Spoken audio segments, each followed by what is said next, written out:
I do have skills that make me a nightmare for people like you.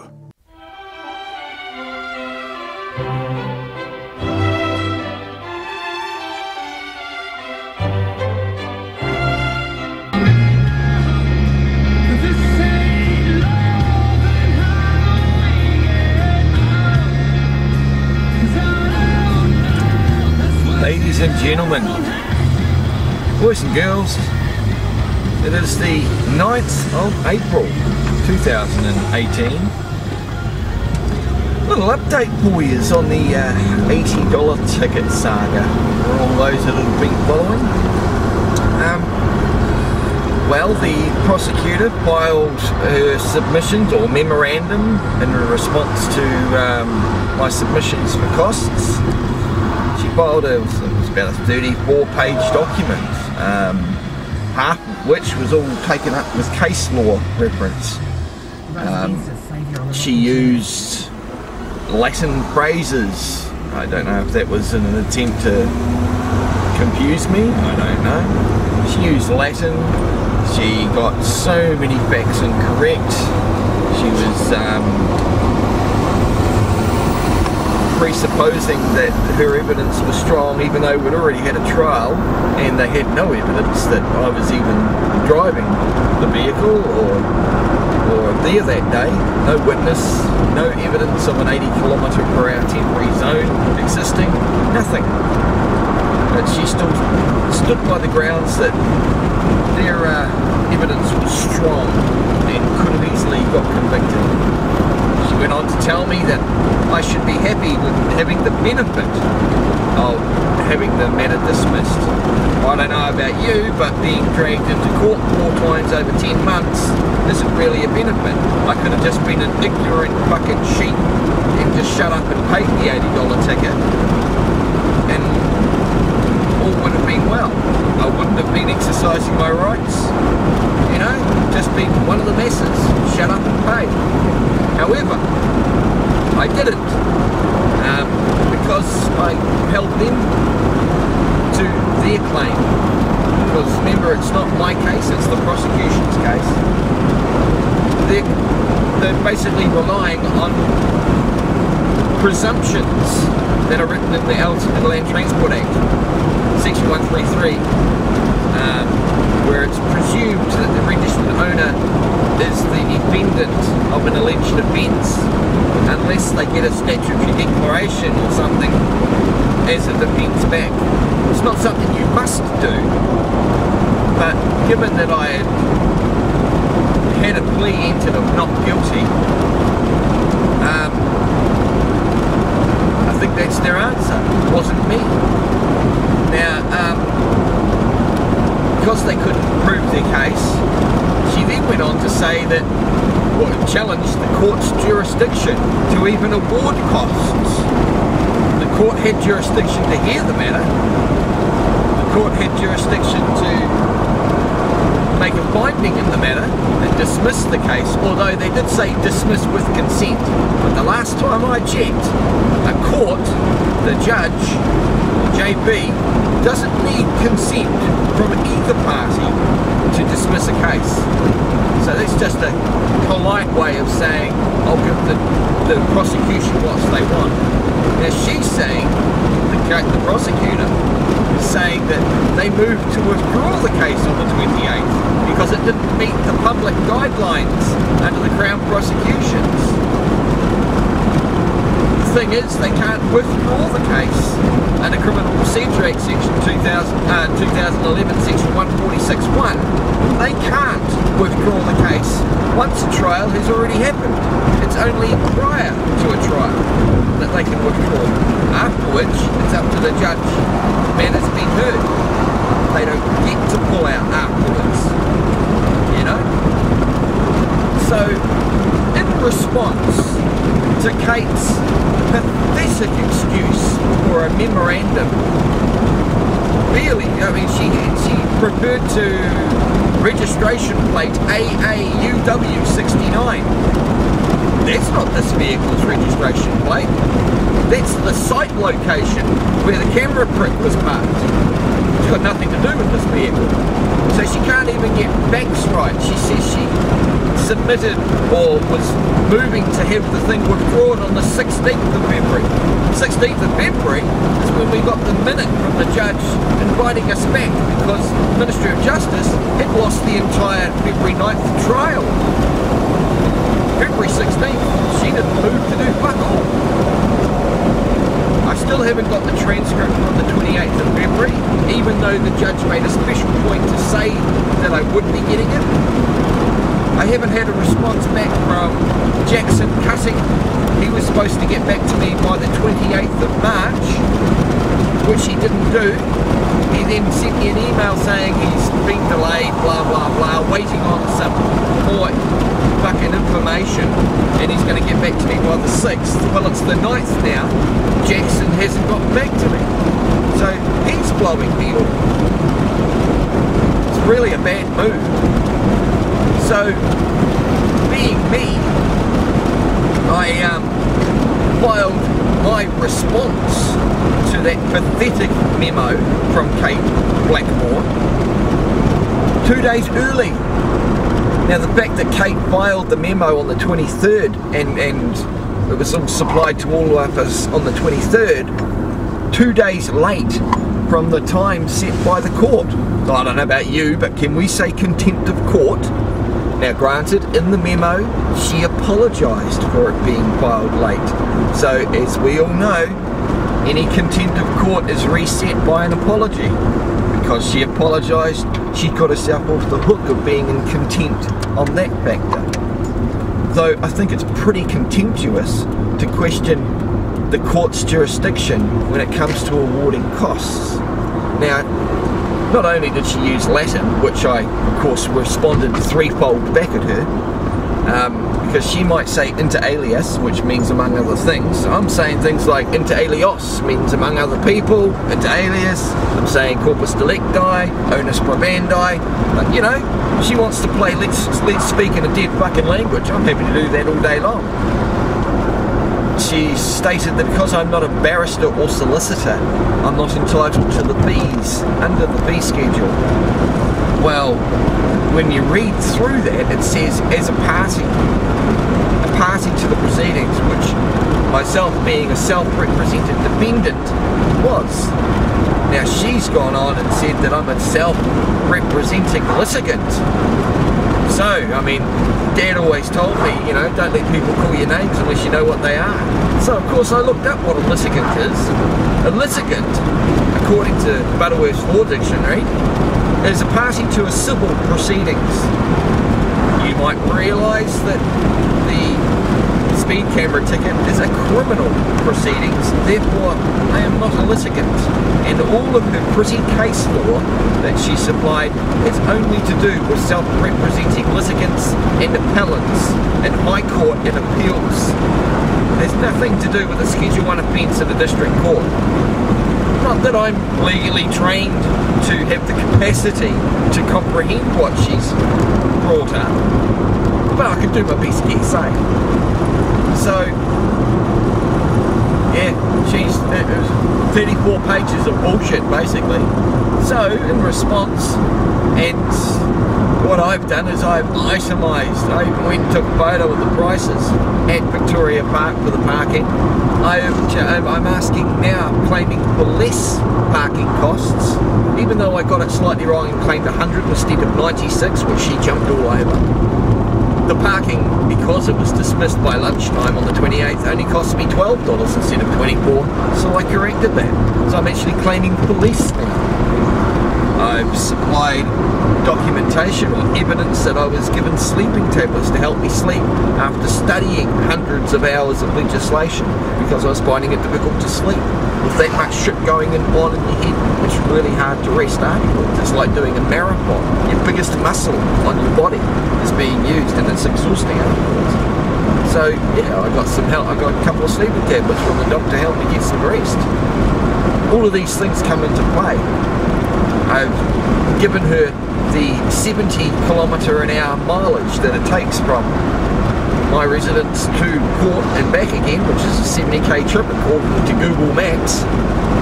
And then I've showed her the kilometres per litre mileage or kilometres per litre that the card gives me, and I've given her the average calculation, which is $20 gas.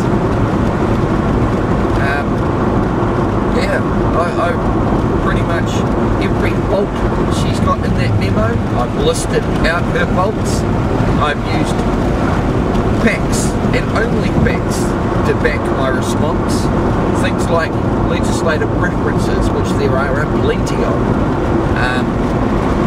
The amicus curiae in his letter to me on the 5th of February, asking me if I was the driver.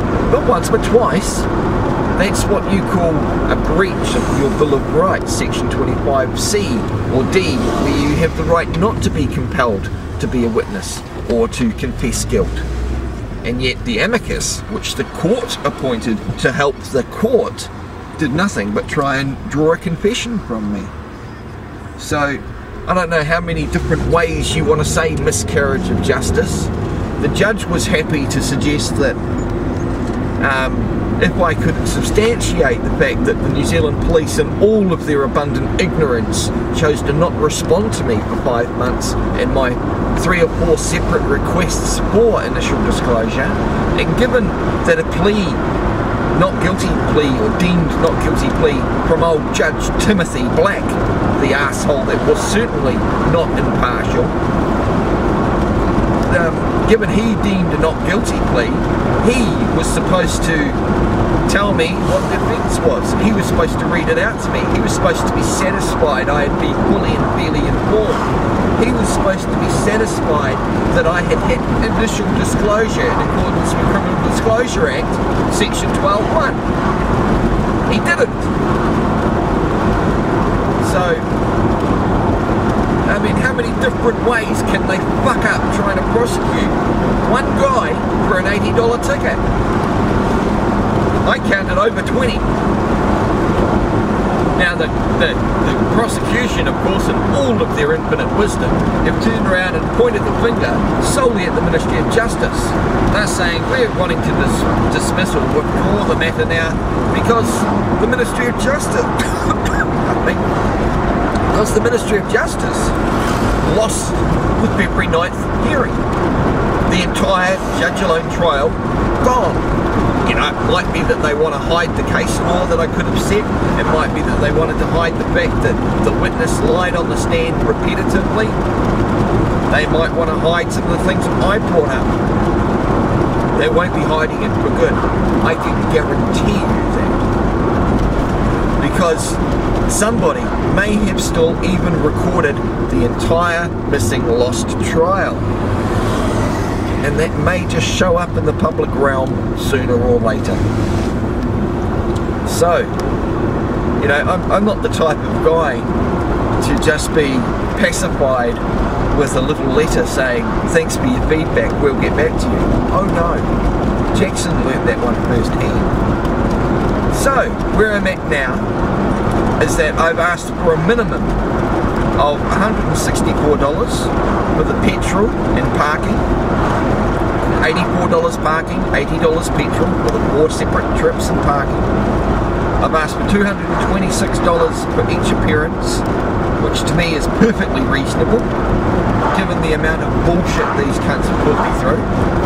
And you might say, well, you requested the hearing. Yes, because I'm not a stupid cunt and just shut up and pay like all of you other idiots out there, helping the $86 million a year revenue collection in regards to speeding tickets. So, and I mean that in the nicest possible way. You all just don't know any better.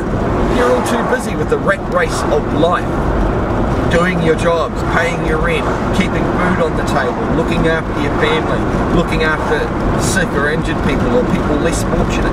You're all busy doing that shit, and I get it. Not many people have the time, like I've had, to research and study law as I have, just as a hobby. There are a few far between. Special shout out to the lady that has been following this case, because she knows what I'm talking about. But yeah, that is the update, ladies and gentlemen, as to what's happening with the $80 ticket saga. Got a new oven in the back, Need to go and pick that up. So yeah, I'm going to be installing ovens and fixing leaky pipes where I've had a rat chew through a water pipe. Fucking bastards. Always this time of year. Rats, mate. So, yeah, I don't think there's anything else to add. Kate, Rita, Georgina, Roger, and of course Nicola, Judge Mathers, who I still have the greatest respect for, I might add. The rest, nah, not so much. But her, she's been nothing but impartial and independent in this whole thing, from what I can make out anyway. So, to all of them, I hope you enjoy my 65-page response to her 35-page memo. I hope you enjoy my 34 pages of faults, errors, and failures of rules, procedures, regulations, and due process that I've pointed out during those 34 pages. And I hope you enjoy the 31 pages of law references and factual evidence that I'm using. I'm not using presumptions that are written into legislation.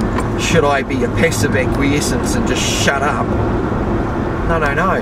Because that's the only way they would win on a speeding ticket. If I ask for a hearing, it's presumed I'm the driver unless otherwise stated. You know, that's all they work on, is a presumption. They've got a photo of the car, I'm presumed the registered owner, therefore I'm presumed the driver. Even though there's two registered owners. Could have been 50-50, eh? Doesn't really do well for the beyond reasonable doubt argument, does it? So, sorry for bleating on a bit much, guys. I'm just slowly driving back out home, and I thought it's only fair to give you all an update. It is the 9th of April, as I've said. I have emailed all of those that I've mentioned in this little video my submissions, or my response to the memorandum. So, yeah. I would suggest to Kate that if you're going to put something in writing, get your facts straight. I mean, how stupid do you have to be? You know, the whole kit and caboodle from start to get-go. Vicky Hicks, first prosecutor, completely useless. Mike McMurtry, oh, don't blame me, type attitude on him. Well, if he's wearing that blue fucking uniform, then it's not a me, it's a we, it's an us, it's a they, it's a police. Don't take it so personally, Mike. You know, you're the muppet that put on the costume. You're the one that tried to start saying, making claims. And I know it's not you personally, but it's the fucking club that you represent, buddy. It's that little gang clubhouse that's making lots of money legally out of the acquiescence of the average Joe Block. Anyway, enough of my spiel. I could go on literally for days about the amount of fuck-ups throughout this hearing. When I'm done, and when I get a response in regards to the filings I've just submitted today, then I will keep you guys all informed. When the matter is completely concluded and the decision is made on the costs, then things will be getting published for all to see. At the moment, on YouTube, there's only, I think, parts 1 through to 5 and a couple of updates afterwards that I've released publicly. The rest is already uploaded and ready to be published, or already set as private to be made public. And as for, I don't know, the possible recordings of lost hearings, never know, they may show up too, eh? Showing the absolute corruption that goes on. I'd point out just one little special thing though. Whenever I brought up something relevant, like exchanging my right to travel freely along the common way, accessing the public common way, versus driving using a road in a commercial capacity, and I brought up exchanging a right for the privilege, she didn't want to go into it. Whenever I brought up the fact that amicus curiae had been breaching my fucking Bill of Rights by compelling me to testify, she didn't want to go into it. Whenever I brought up the testimony, or lack of that put me anywhere near the vehicle on the fucking day, she didn't want to know about it. She didn't want to rehash all the lies on the stand on the 28th. So, so I don't think we need to go there, Mr. King, which means, fuck up, don't want to talk about that, you're right. Anyway, I hope you're all really doing well.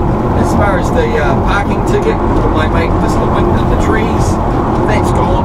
Haven't heard nothing more about it. Just completely exposed the corruption there on private parking and private parking practices and enforcement. The fact that a private business can use a docket book from an enforcement service and think they have the right to issue out fucking tickets and fees and fines. No, can't do it, sorry. No contract. So, yeah, that was a fun one. Didn't take long to make those idiots eat their words in regards to it. So, yeah. Until I catch up with you guys all again, there will be many more videos coming up. Many hours of watching. If you're bored, and to the police, I mean, like that one where I got pulled over by this muppet just approaching this roundabout at the same speed I'm doing right now. I'm doing the same speed, and he pulls across me and says his brakes on. Then I go around him and I pull up here, and he pulls me over where the grey car is. Alright? When Jordan Upton, EN42, was so scared that I was going to hit him that he thought he'd infringe on my right to travel freely, then do a I breath test everybody bullshit. When he did that, within the first 2 days of uploading that video, there are over 200 views, which for me is a lot. I'll say that. I mean, back when Brian stopped me outside the cop shop and the peeping and peering story, you know, that one in the first week got over 2,000 views. That blew me away. But you can guess what demographic of people are actually watching these videos, because of the 195 or whatever views that I got in the first couple of days from Jordan's little video, I got a lot of thumbs down, which I can only presume that there's a lot of cops watching it. You know, if you cops have got a hard on for me, go have a toss off in the bathroom. Go on, knock yourselves out, because you ain't coming near me in a month or some days. Because, yeah, whether or not you put alright, little ducklings, listen very carefully. Whether you watch the clip and put a thumbs up, or whether you watch the clip and put a thumbs down, it still counts as a view, and it still helps my channel view count go up.